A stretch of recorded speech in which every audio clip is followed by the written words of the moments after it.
Face of the faceless എന്ന cinema കാണാത്തവരായിട്ട് നമ്മിൽ വളരെ ചുരുക്കം പേര് മാത്രം ഉണ്ടാവുള്ളൂ. വാഴ്ത്തപ്പെട്ട സിസ്റ്റർ റാണി മരിയുടെ തിരുനാള് നമ്മൾ ഇന്ന് ആഘോഷിക്കുമ്പോൾ പ്രിയമുള്ളവരെ, ആ സിനിമ കണ്ടിട്ടുള്ളവർക്കറിയാം സിസ്റ്റർ റാണി മരിയ തന്റെ ജീവിതത്തിൽ ക്രിസ്തുവിന് എങ്ങനെ സാക്ഷ്യം വഹിച്ചുവെന്ന്.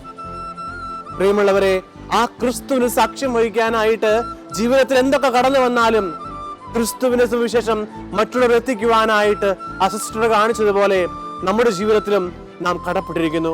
മാമോദീസ സ്വീകരിച്ച് ക്രിസ്ത്യാനികളായ നമുക്കൊക്കെ ഒരു ദൗത്യമുണ്ട്. എന്താണ്?